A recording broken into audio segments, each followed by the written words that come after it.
Alright, now my 500-mile clutches go back in. Yeah, we got 24 minutes now. Alright, we're rolling. Roll them. Okay, now we're in the process of putting the intermediate clutches in. Where these differ from the Turbo 400 is these use 4 friction plates instead of 3 as in the Turbo 400. Believe me, the 3 is still plenty strong enough in the 400.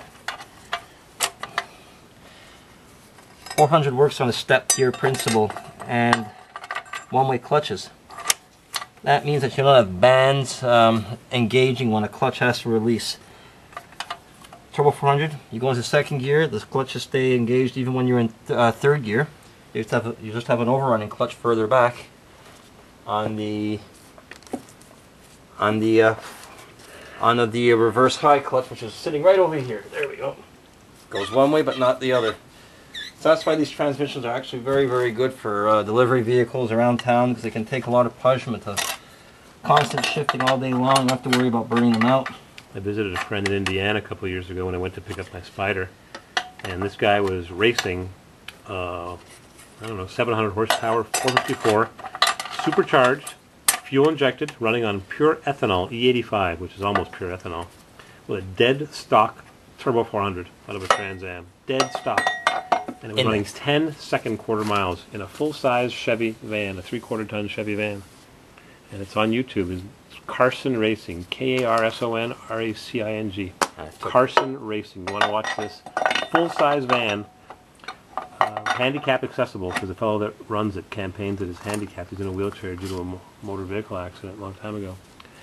Carson Racing, and he was racing anyways, this full-size Chevy van, a 76, 77 full-size Chevy van, running 10 seconds in the quarter mile, automatic. Get to the starting line, just floor it, hold to the floor. Lumpity, lumpity, lumpity, lump. And then 10-second quarter miles. They're Fanny finally blew. They're very robust transmission, but they're not the most efficient at all. Heavy. It takes a lot of horsepower to run them. A lot of reciprocating weight. A lot of stuff spinning. Yeah. That's one of the reasons why I went to the 200R4 and the Vista Cruiser. I mean, it's not nearly as strong, but you drive it properly, it'll last. But yeah, for a limited amount of use. Like this tranny. How much am I going to drive this pickup? Now I have the cap on it too. Can't even put a fridge in it anymore. Yeah. Just I had it when I bought it 3 or 4 years ago. I had to take it apart and do a bunch of repairs to it. I changed the tranny oil and then a whole bunch of repairs. Then I drove it to Iowa and back after 2 years of sitting in the barn unused. And the transmission blew on the way back. So a friend of mine wanted to buy it, and he removed the tranny, got it rebuilt. He couldn't put it back in because the torque converter had a chunk. There we go. That's in. For some reason. And shine a light in there, please. 4 years later, it's still only been used to go to Iowa once. Oh, there we go. Plates are turning good. We're not stuck or anything. Great. Now we got to put the band on the run. Band on the run. Which band on the run are we going to use? We're going to use your old one? Yeah, I guess we'll use your old one because we know that it works and there it fits. Don't have to worry about. We could use the original 1971 Turbo 400 band. We're going to put yours in. That's only an overrun band anyways. Yeah, people don't put these in half the time. Very limited use. So you have to make sure you index them. There's a lot that you got indexed them on. There you go, that's indexed. Hardly ever sees any use. Basically for downshifting into second gear to slow down, which how often do people do that anymore? Exactly. Put it in drive and go. Drive for dumb. Now what I got to do to engage this into the little tricker, because we don't have the proper tool, is Kentmore J3874. Yeah, I know them and their stupid J3874s. I know. So a little trick is there's a guy on eBay selling tons of them. Yeah, I bet. Call it a Kentmore tool. Make it easy. Every Chevy dealer, every Pontiac dealer, every Cadillac dealer, every checker cab dealer, every Rolls Royce dealer, every Jaguar dealer had Turbo 400s. Bet you didn't know that, huh? This will just make it easier for me to spin it into here now. Yeah, instead of trying to index all the... Well, I still got it indexed. But we do them one at a time. Yeah, that's the one-way clutch. Let the clutch pig. Yeah. Uma when it's engaged. There we go. 2, 3. There we go. 4. There we go. Now we're seated. That's running through the other clutches? Yes, that's running through the intermediate clutches in the back. It's spinning them all to the exact same orientation on the spline shaft on the other side of that element. That's in. So that's in. So we got that in. That dense. A little bit. Yeah, you're okay. Any parts here we could use? Want to throw some extra parts in there? No? Let's just see if we're engaged. Looks like we're It looks Right like to we're the right end. down there. Yeah, it looks like it's pretty cool there. Yeah, we're fine. We double the shirt.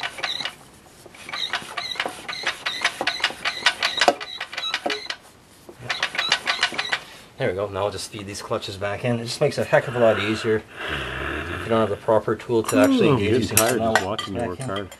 Yeah, somebody's got to do it, I guess, huh? I'm going to turn this off for a minute. All right. Ready? Fire up the air pig and do air pressure checks. Oh yeah, you don't have the long. Yeah, what we one. need is a long skinny thing over here. I wonder if that one that I got you would be. Let's check it. One of the many steps is to put this new bolt in that holds the rear what? That's the rear support, the rear center support, which is also housing the second clutch piston. You put some Loctite, the blue Loctite, not the ultra tough red Loctite. You take the blue Loctite right there, number 248. Yeah, now we need a ratchet to socket, please, and a ratchet. Ratchet, 3/8 drive. Yep. There. Right there, right there. My high quality Crescent junk made in China. And where's Sam's the Club. there's a socket right over here. I need a torque wrench. How many inch pounds? Right there. Non-calibratable. There, wait a minute. I'm going to calibrate it. Okay, calibrate it. Calibrated. Yeah, I just Beautiful. How many foot-pounds? Look at the torque spec, so just snug it down and look at the torque spec. Yeah, this one gets tightened down. The back one to 8 to 12 foot-pounds. 8 to 12 foot-pounds. And this is the the front one, which is smaller one. So that one's probably 15 to 18 foot-pounds. And this is Expect the inch bigger one pounds. to be put down to a small one. No, the front one's the bigger one. The back one, I'm all confused now. 10 foot-pounds is 120 inch-pounds, so that'll be fine. 120 inch pounds. Yeah. This one goes to 600 inch pounds, which is Okay. 50 foot-pounds? Can't be. 50 foot-pounds. Possible. Yeah. Oh yeah, it could, because it's a 3/8 drive. There you go. No extensions either. When you can possibly avoid them, no extensions. So we're going for about 120, 130 inch pounds. There we go. Well, Done. they were calling, so wait a minute. They're calling for the front one, which is a smaller one, to go to 8 to 12. So the back one, which is a bigger one, should go 15 to 18. So that's be 15 to 18 this one? I'm just guessing based on the size of the bolt. Well, we can actually check out our torque specs. So 15 to 18 would be times 12. Yes, let me get the book over here.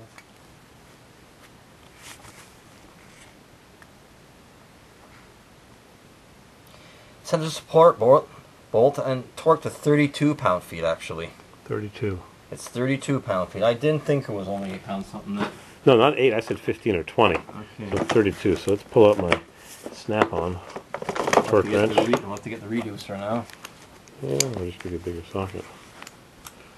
So it won't fit with that hole, I'm afraid. Put this down for a second.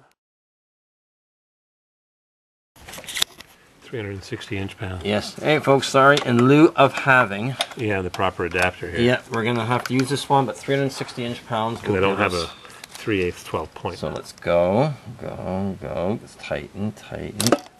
Oops. Yeah, that's it. That was the improper size, but we're That's my we're pretty 3/8. honking. Yeah. Okay, we're pretty honking That's close. my 10 millimeter instead of 3/8. Yeah. I told you it would slip. I didn't have one. Yeah, but we're pretty honking close, so we're pretty honking close. Want to take the wrong size and just hammer it on, or grind off the flats, make it a 6 point? Hammering and grinding. Actually, I bought some of the things I bought at the crappy Chinese tool store were adapters. I don't think I included those in your package. It's Anyway. okay. I was just up to just under 300 inch pounds, so we should be fine on this one, Yeah, especially with the all lock height. So I'm not worried. Yep. Okay. Close this off. All right. Time for the forward clutch. Parts are flying. That'll be fine for too long. All right, getting started to get indexed. Okay. Yep. Want a hammer? No hammers. Come on. We've come this far. Are you a German auto technician? No hammers. Everything fits precisely. It has to fit precisely, exactly. That's what Helmut would say. That's right. Yeah, good fit. So let's call it a good helmet then. How's that bushing look? Fine. You got such a fixation on bushings, it's incredible. All I can fix. You know.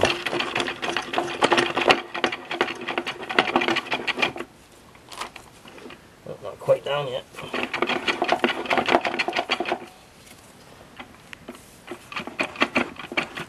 Oh, not down yet.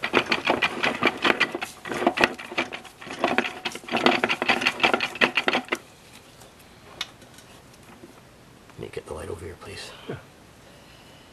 Yeah, not quite down yet. We have one more to go.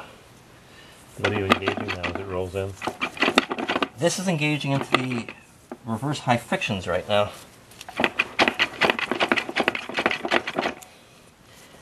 Probably won't be a bad idea if we get it to stand up somehow, so we have nothing to stand it up on. Yeah. Something that's a little bit bigger diameter than the extra Exactly. for a 5-gallon bucket. I think I do have a rim over there that we could probably stand it on. Yeah, we'll go get the rim. Oh, it's heavier now. Really? Oh yeah, it's heavy. It's heavy. Oh yeah, it's heavy. Yeah, Yeah, there's junk in there now. Yeah, okay, I gotta get it up here. Everybody keep these wires out of the way. Alright, there we go. Alright, stand it up.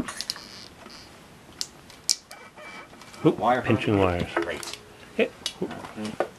Then you'll see me swearing something happens. Yeah, like a drunken sailor. Terrible, aren't I?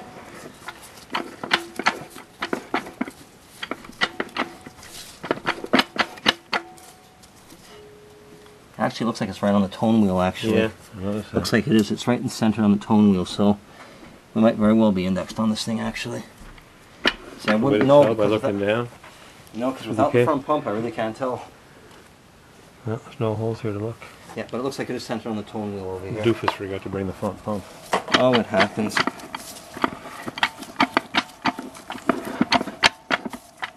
Well, I can go down one notch further.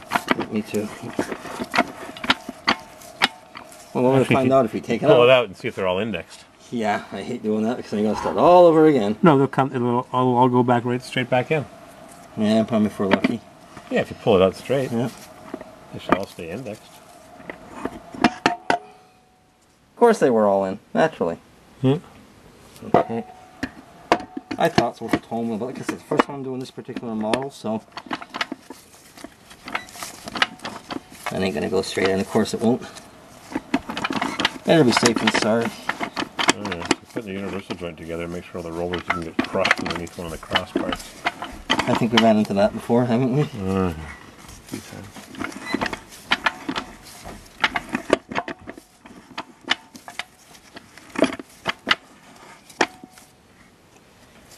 We have to go on another two, I can tell. Probably easier to have it on its side to do that, because I have gravity working against me on this.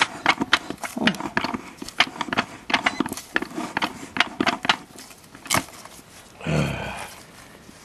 Frustrating job, huh? Oh, whatever. I've had my fit moment, so I'm okay for a while.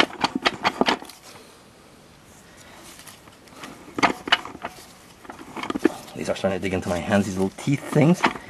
Like little sharks, like little piranhas. I'm going to try it. No, you actually got it down one. You're almost Yep, at the one top more. of the magnetic wheel, tone wheel. Yeah, one more. Yeah, that's a tone wheel. I gotta rest my fingers. My fingers are getting awful sore.